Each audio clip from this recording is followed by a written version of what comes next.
just being in Silicon Valley and hanging out with other founders at that level, building other software companies, it just takes you to another place. Because at those times in 2022, we were probably making 60K MRR. And in Mexico, we were kind of the best or at the top. You get to Silicon Valley and it's like 60K MRR, like you're pre-seed, right? And we're like, yeah. And it just lowers where you're perceiving yourself. And then you see the opportunity of like, dude, there's so much more.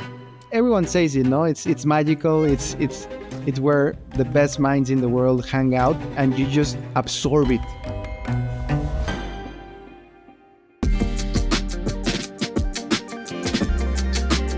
I have this core belief, and that is that success leaves clues. Every successful founder leaves behind a trail of decisions and hard-earned lessons that you can follow. On this show, I'm hunting for these clues and piecing together what makes great software companies work. This mission is what led me to Roby Peñacastro, the founder and CEO of Lead Sales. Today, they're at $4 million in annual revenue. This is the story of a Mexican DJ turned Google employee who starts a side project and eventually finds himself in Silicon Valley and then onto the set of Shark Tank. I'm Johnny Page, and welcome to a new episode of Titans of SaaS. Growing up in a small town outside of Mexico City, Roby, the founder of Lead Sales, was exposed to entrepreneurship from a really young age. His mom was one of Mexico's first female software engineers who would go on to run her own company, and his dad was an architect with his own practice. So for Roby, a life of entrepreneurship was the default plan. One of his earliest memories was of going to his friends' houses and seeing how late their parents got home from their day jobs, when all that Roby knew were parents that had more flexible schedules than running their own businesses could provide. I was always with my parents because they had their own schedule. So I told myself, I'm doing the same as my parents. I want my kids to be with me more time. But with the upside also came some downsides. There were times when his parents' businesses really struggled. Roby remembers times when they relied on food donations, and at one point he wasn't able to attend his high school because his parents couldn't pay the fees. What those early experiences did for Roby was normalize the resiliency needed to make your own path in the world. The ups and downs of running your own company were much less startling because they were just a normal part of life. Roby would go on to graduate high school and pursue a degree in logistics, studying in Europe, which is where he began his own career with a uniquely Mexican twist. I didn't have a lot of money. My parents were going through another low phase, so I needed to get the money by myself.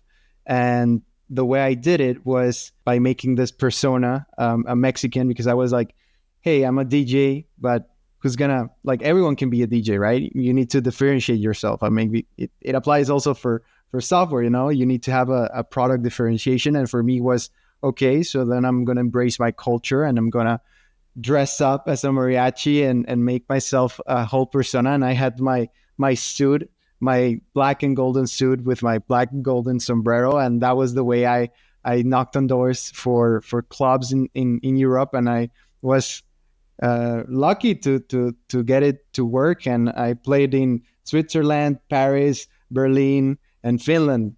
While touring Finland as a DJ, Roby met a girl who he'd go on to marry.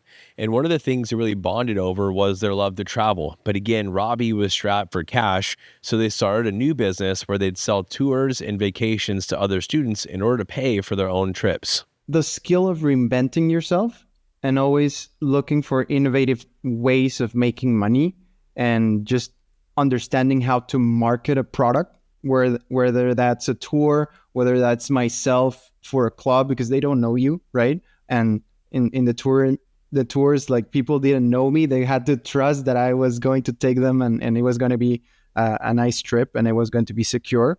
I think that really helped me to build these marketing skills, and also to just jump into areas that probably I didn't have a lot of expertise, no? But like, if I just put on dedication, research, no, I could do it.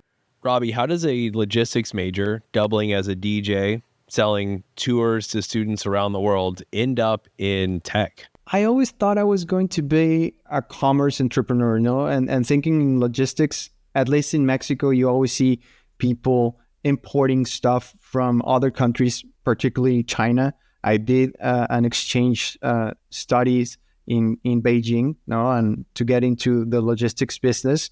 And I quickly realized that for me, it was boring to learn all about the Incoterms, legal stuff, and also the way I approached it was naive, because I thought I could just buy maybe 10 stuff, like 10 things from China, and I could bring them and it was going to be cheap. And I quickly realized, no, you need to like buy thousands of stuff to make the economies of scale to work, right? And so I was like, oh, maybe this is not going to work. And that moment, I questioned everything. I was in Finland, in this conference, which is one of the biggest in Europe, called Slush. I saw Daniel Ek give his keynote, and talking about the story of how he built Spotify. And I was just inspired. I was like, shit, I should have listened to my mom. I should have studied computer science. And that was my breakthrough moment of like, maybe I should take the leap and try again to relearn and get deep into technology and pursue a path, a career into technology. Up until this conference, Roby was pursuing a degree in logistics and moonlighting at a SaaS startup in the logistics space. So at this same conference where he hears Daniel Ek speak, he also meets a few Google employees that work on ads and analytics, and they encourage Roby to learn those products as a way to further his interest in tech. So he does it. He studies every online course and certification that he can find, and eventually decides to move back to Mexico City and find a job with a startup using these new skills. Let's take a moment to thank today's sponsor, SaaS Academy. Whether you are bootstrapped or venture-backed, growing a SaaS company is tough, but you don't have to do it alone. SaaS Academy helps founders unlock their company's full potential with expert coaching, proven playbooks, and a network of peers who have been in your shoes. From scaling your team to perfecting your pricing, SaaS Academy is going to give you the tools to win. So if you're ready to level up, check out saasacademy.com and find out how they can help you grow faster and smarter. I went to Mexico City without a job, just to try maybe get into another startup in the city and send my CVs. And that was how I landed a job at Google after 5 interviews. When I came to Google, I talked with my manager and he told me, like, how do you see yourself in 5 years? And I was like, I'm going to be a tech entrepreneur. Google's going to be my platform to jump into this. I never imagined that 1 year after that conversation, I was going to start lead sales. So tell me how that happened. How did lead sales come to life? My brother came to me because we built back in 2018 a small business. We built a mobile bar catering company for weddings and events.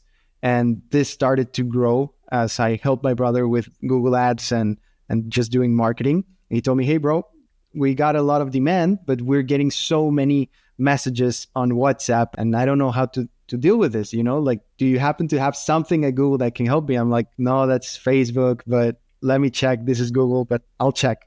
And I did not see any solution, any software that could help for this particular problem that we had as an SMB. So I decided to, in my free time, after work, to just work on this project, and I started developing it, and then I hired some people to help me build the backend, and that was how we created Lead Sales initially as a internal solution for a family business, just as a side project, never intended to be a business. At that point, we were selling the omni-channel inbox for multiple users. That was the pitch initially, because at that time, you couldn't have multiple people answering the same WhatsApp inbox. No, you couldn't open WhatsApp in multiple computers. So that was the value prop. It was literally March, and by May, I realized what we had, because the mobile bar business almost went broke. All of the events started canceling because we were seeing that COVID was going to be for a long time.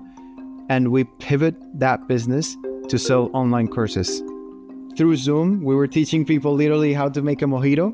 And we kept selling via WhatsApp with this tool. And that was when it came to me, hey, maybe more people are selling through WhatsApp right now. Maybe they need something like this. Let's test. And I did a small ad. And the first day in May, when I launched this campaign, we received a lead and we closed that lead and sold them for $83. All right, so you got your first dollar selling software online, huge milestone. But Robbie, who's building the product at this point? Because you're not a trained developer. So who's actually building this product that you sold for $83? So I kind of like conceptualized the first version in the front end, but I couldn't scale it because I was not proficient in the back end. So I searched out for some back-end engineers that were studying still at the university where I studied, and just poke them in the Facebook group and said, I'm building this. No, I need some software engineers, like, who can help me? And I got some really good people. And that was how we started. And I was using the bonuses and basically my whole salary to pay them their initial salaries, no? And I used my credit cards to fund the ads. So I remember at one point I was like maybe like $15,000 in debt with my credit cards, just hoping, crossing fingers that things were gonna get better and I will be able to start paying it little by little.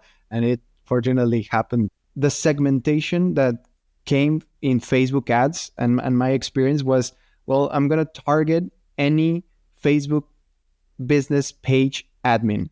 So if they resonate with my message, which was at that time, if you have many messages and you're losing sales because you cannot keep up because you need more people to respond, I got the solution. It's called lead sales. That was my ad, and just people resonated with the problem and instantly clicked, and they submitted the form because they resonated with that. And that was the moment I strapped myself and said, okay, I'm gonna do my best at Google, win every single bonus, work my ass off, be the best, so I can fund this project. And that was what I did for almost a year and a half. So it was until September 2021 that we were growing still, and we had already 15 people on the team.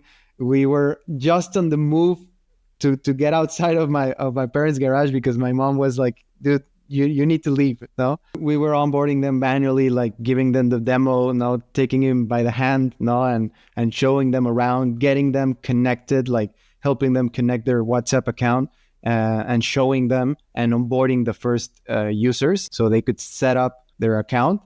It was always like that. And since the very beginning, I got a volume that I could not handle. And that was when I called David, my co-founder, to tell him, like, dude, I need some help. I don't have the time. I'm still working at Google. I can only do this in my off time. All right, so at this point, Robbie has a team of 15 people working out of his mom's garage, and he's putting every extra dollar that he's making at Google back into the business. And the growth is starting to become too much. Someone needs to run the business on a day-to-day.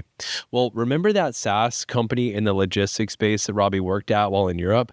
While he was working there, he meets a guy named David. And Robbie and David would immediately become friends, and they'd stayed in touch until eventually he joins Robbie to build lead sales as his co-founder. I remember I called David and he came into my house, my parents' house. We were working through the garage of my parents, and I showed him all the leads and I told him, like, let's hop on a call of one of the leads. And after that demo, he said, like, dude, this is it. This is magic. And he told me, I'm quitting my job for this. Let's do it. Like, I'm in, and we can handle later, like equity splits, no matter. I want this. Like, it's something I hadn't seen in a long time. And when he said that, I was like, dude, okay, hold on. Like, it's COVID, like, I'm not going to do this like full time. Like, I was not even planning to build a business right now, but okay, if you want, no, but like someone needs to fund this business, like, it's not going to be just like that. All right, so David jumps into lead sales as Robbie's co-founder to really run the business on a day-to-day basis, but the demand of the business would continue to put pressure on Robbie to make a big decision. I started having those thoughts at the middle of 2021 because it was the moment where everyone was just raising money. Every startup was raising a lot of money, and they were starting to reach out to my engineers, and they were coming in super high in terms of salary, and I just didn't have that money. So it came to me like, if I'm going to compete if I'm going to retain the talent that I have, I just need to step up. And in order to step up, it just means that I should need to go into this VC road and just raise some money in order to pay higher salaries, because I was not paying high salaries. I probably was paying like between $500, $600 a month. No, but for someone in college, it was good. No, because it was just a side project, But I knew that time was going to expire when they graduate. No, because most of the people that I hired were in their last semesters of university. So that was the initial thought. And by that time, it also complemented with a technical challenge that we had of the services that we had. They were starting to rake in, and we didn't build them as efficient. And we were drowning in a snowball of costs for processing messages, because at that time we had like around 300 customers, but 300 customers all simultaneously growing in messages, and we didn't got that part right. And I needed at that moment more experienced engineers. Got to a point where I told myself, okay, if I leave Google right now, I can still pay me a decent salary. Not the same as I'm winning here at Google, but if I don't try it, I will probably regret this. And the worst that can happen, that was the moment everything clicked. No, the worst that can happen is I fucking fail in 1 year, and then I'm gonna be 26 years old, and I can go back and look for a job. So nothing will happen. If anything, you will learn something. No, so that was my self-talk in order to take the leap of faith and quitting Google. So now, 15 months after the business was started, Roby is finally focused full-time on building lead sales. But him working full-time on the business wasn't the solution. The business needed funding. February 2022, we were looking at just 2 months of Runway, because the costs were raking in, and we hadn't been able to raise funds by ourselves. And we had this email, that, hey, we liked your deck and your application. We would like to invite you for a pitch at SkyDeck. And I don't know, like, it was my only option. And I did the research. I perfected the pitch. I pitched my heart out, tried to make myself really, really good. And we got in. And those $200K that they gave us for 7.5% of the company was what saved us, just for that. But the whole experience of living in Silicon Valley and just leaving the air, breathing, and just being around so many talented people there, changed our mindset and also opened us to go global. Because when we were at Mexico, we only sell to Mexico. Ironically, having a platform in Spanish, we were only selling to Mexico. And there, the people were like, but there's Latin America. That there's other countries beneath you, that speak Spanish. Why are you not selling there? That was the moment that something in our brains just clicked and destroyed the limitation barriers that I think most entrepreneurs, at least from Latin America, have, of not being able to think big, because we don't have many examples. I think that was what changes. So if you've been following the SaaS industry for a while, you've heard stories like lead sales, especially coming out of Silicon Valley. But what makes Roby's story so unique and starts to gather a lot of attention is that he's building this SaaS company out of a small town in Mexico. In fact, he would go on to be invited to be the first SaaS company to ever pitch on Shark Tank Mexico. They actually looked for us in 2022, just as we were getting into SkyDeck, And I just felt a rush of anxiety of like, we're not ready. We're already doing this thing. I don't feel ready. So I actually declined that first time that they reached out. And it was in 2023 then when they circled back and they say like, hey guys, since the last time we spoke, you were at Silicon Valley. You just raised money. How about now? And I thought about it again. And I was like, there's no excuse anymore to say no. So, I mean, on one hand, this has to be a super exciting opportunity. There's a lot of publicity that comes from being on Shark Tank. On the other hand, if the pitch doesn't go well, there's some risk there, right? If it's a failure, it's done on a public stage. So, were you concerned or worried about how this opportunity would go for you guys? As we were building the pitch, we raised a safe note at a $15 million valuation. So we were like, okay, maybe now we can use that also, know that we are actually getting more investors excited about this round. So maybe we can use that for our leverage.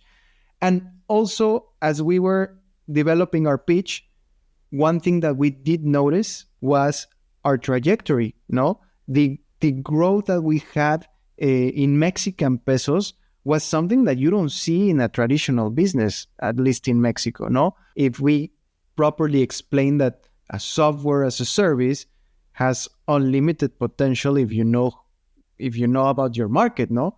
So that was the process of how we ended up saying, okay, let's know our business, know what we're worth, and just stand our ground. We went in for 100K for 1%.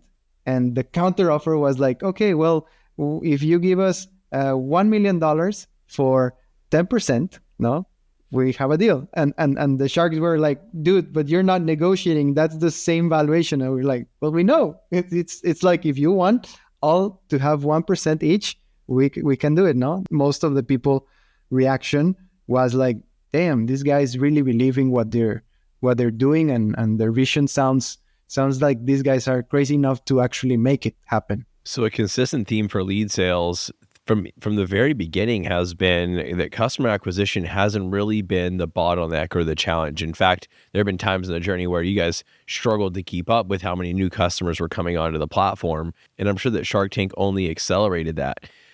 Now, on the flip side, you're serving small businesses, which can be notoriously challenging from a churn and retention perspective.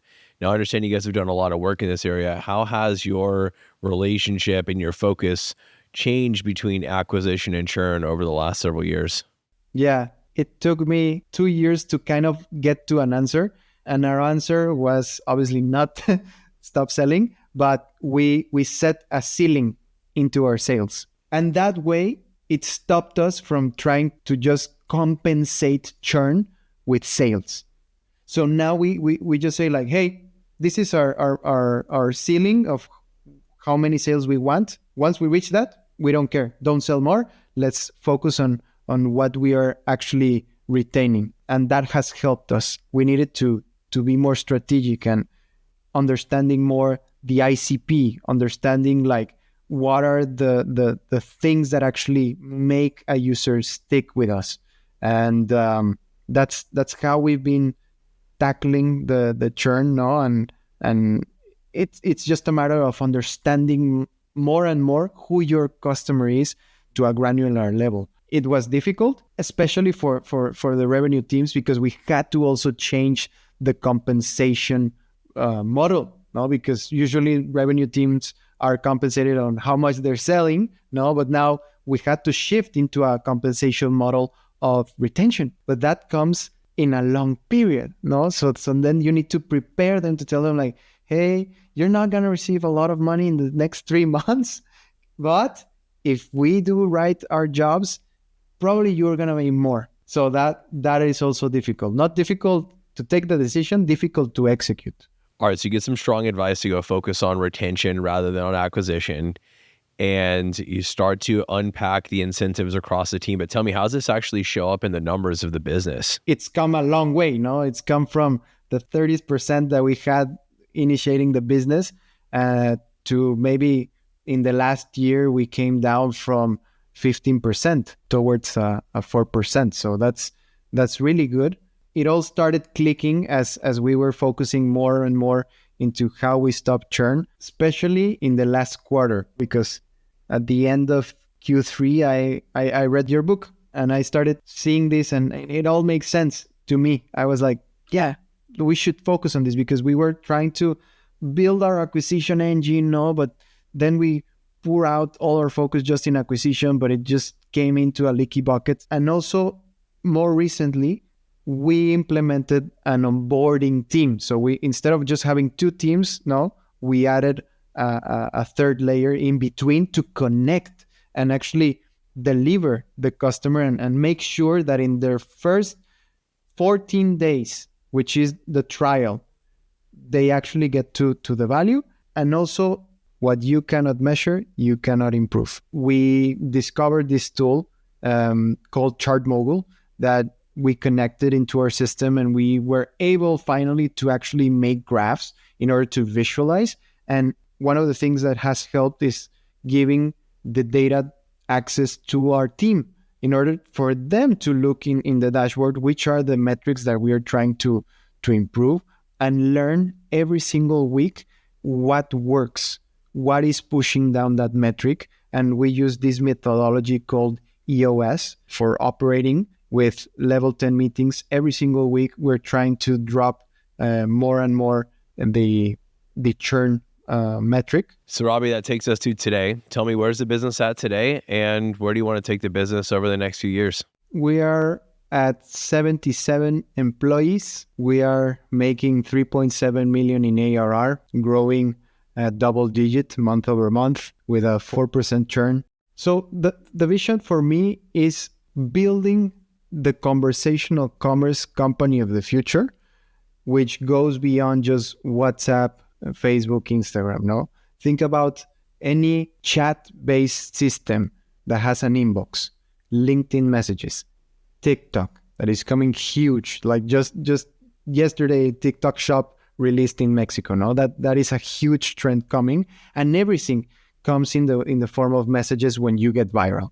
So when you get an influx of a lot of fucking messages, you need a way to organize that. And I always seen it, I don't know, clear that email is going to be dropped out, and we're going to be shifting towards instant conversations, no, between businesses and people. And I just see that very clear that Lead Sales is going to be the category leader in conversational commerce, and our path to 100 million ARR is very clear. All right, it's time for the final segment of this show. We call it Success Leaves Clues. This is a segment of the show where I unpack all that I'm taking away from the conversation with Robbie, the lessons you can learn from and install into your own journey. Today, I've got 3. Let's dig in. All right, so clue number 1 is that you cannot run churn with more sales. You know, Robbie shares a point in his journey when they realized that they needed to turn down the investment in sales, that they said, look, there's a minimum that we need, and then anything above and beyond that is just pouring more clients into a leaky bucket. So let's set a target that we can easily hit and then put all the rest of our resources into reducing churn. And it led to them reducing churn from 30% early on down to 15%, where they had kind of stabilized, and then all the way down to 4% over the last quarter. And he unpacked a very clear framework on exactly how to do that. There are 5 steps to this process. The first step was a deep dive on their ICP. And what they found through that deep dive was that they were looking for businesses spending between $500 and $2,000 a month on Facebook ads, and that were using WhatsApp for a consultative sale. When they started to narrow in on that, that led into step number 2, which was changing the incentives for a sales team from being incentivized on acquisition to being paid on retention, making sure that their sales team was looking for that perfect fit customer, the one that they knew would get value out of the product, and that they were actually incentivized to bring that customer into the world. So just remember, incentives drive behavior. So step 2 was changing the incentives on a sales team. Now, step 3 was implementing an onboarding team. So now, instead of it going directly from sales into customer success, where all 2,700 of their clients were treated the same, they implemented an onboarding team that handled the 14-day trial period and then the first 30 days of the account to make sure that their conversions from trial to paid were higher, and that the client actually got onboarded to a place where they could expect to retain them long term. So step 3 was implementing an onboarding team, really focusing in on that stage of the customer journey. Step 4 was implementing real-time data and dashboards for his team. You know, he shared that what gets measured gets improved, and having a real-time dashboard for his team to see who's coming into a world, are they sticking around, are we actually moving the metrics that matter for us, was a huge step. And then step number 5 was the weekly syncs, where he called them their L10 meetings. to have a scorecard in place and then have a weekly rhythm to look at the scorecard and discuss what is working well and what is not, to calibrate his team around this challenge. It's no surprise to me that they made such a drastic impact on their churn numbers. All right, so that's success clue number one. You cannot run churn with sales. Number two is constraints create focus, and focus leads to results. All right, constraints create focus, and focus leads to results. It's wild to think that Roby was running a team of 15 employees out of his mom's garage with over $15,000 in personal credit card debt funding his ads, and he was only running this business after 6 p.m. because he had a full-time job at Google. And on one hand, you could say, man, that probably really slowed down the progress of lead sales over their first 15 months of being in business. But on the other hand, it created this ruthless focus on only things that actually move the needle, right? If you're only going to work on the business for 3 to 5 hours, then you're going to make sure that the things you're working on truly have impact.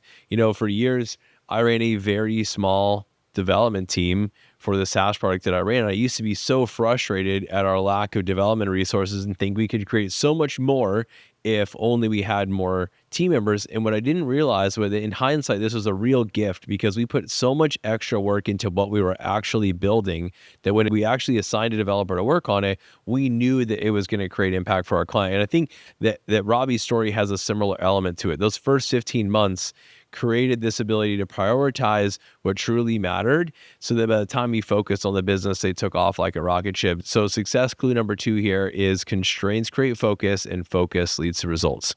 All right, number three is your environment shapes your ambition. You've got to go seek bigger ponds. So early in Roby's career, he cites this moment seeing Daniel Ek speak at the Slush conference. And I did some homework and actually went to go find that keynote in 2016. I found Daniel Ek doing a fireside chat at the Slush conference. And I went looking through it, almost expecting to use this like magical words that would unlock this entrepreneurial journey that Roby went on. And it was honestly a pretty standard fireside chat. And what I take away from that is that Roby was in an environment, oftentimes we say it's what's caught, not what's taught. And Roby caught something being in this environment of people that were building really incredible products. It wasn't, specific words that Daniel Ek said about his journey building Spotify.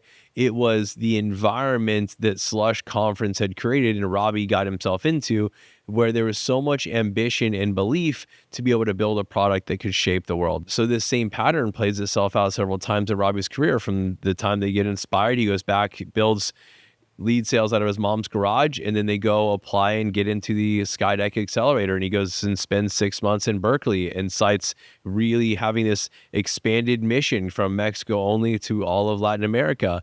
And then his relationship with Elias Torres, the CTO and co-founder of Drift, really impacting how he viewed their growth strategy. And so I think that if you're a founder and you've got big ambition, it's absolutely imperative that you're in a room full of people that really push you to think more creatively, that bring out your most creative thoughts and your biggest ambitions.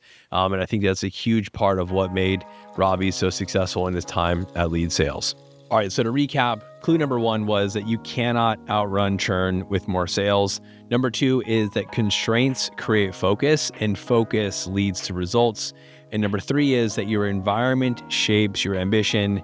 You got to go seek bigger ponds. This episode of Titans of SaaS is brought to you by SaaS Academy.